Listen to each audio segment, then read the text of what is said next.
but on the whole issue of how there have been certain members, even members of parliament, members of political parties that have come out to try and rationalize the actions of the suicide bomber Umar Nabi.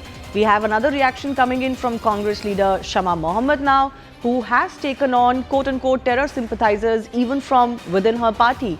She has gone on to say that suicide is forbidden in Islam and that Umar Nabi is not a misguided youth but a radicalized terrorist. My colleague Pallavi continues to be with us. Pallavi, this is in direct response to what Imran Masood, also of the Congress party, said. He spoke to News18 yesterday and said, you know, these are misguided youth. That term had become very fashionable at one point of time, but it has lost its currency. Shama Mohamed at least realizing that you cannot call these educated Muslims turning terrorists as misguided youth.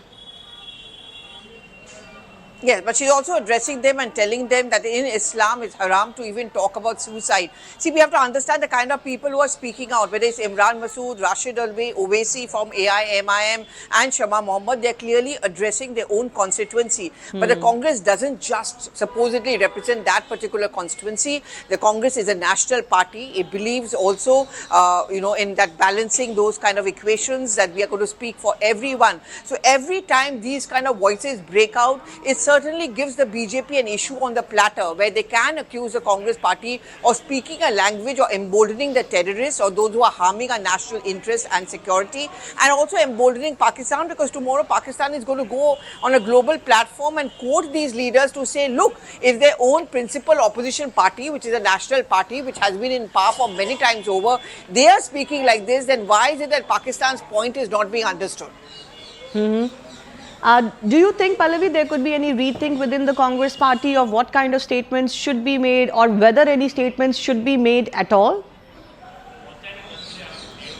Shivani, there have been earlier occasions also where the Congress has issued a directive that all the leaders are expected not to make any statement which gives out this impression that we are actually questioning our armed forces or national security. But no one listens. At the end of the day, leaders like Imran Masood, Shama Mohamed, who, for example, she comes in from Kerala and, the constituency that she represents or wants to represent is a Muslim-dominant constituency in Kerala. So they are addressing that particular constituency. But it's all fallen on deaf ears. And the fact that more than 24 to 48 hours has passed since Imran Masood or Rashid Alvi has made those comments and no one from the Congress party has pulled them up. I think you get the picture very, very clearly, Shivani, what is the line and thinking within the Congress.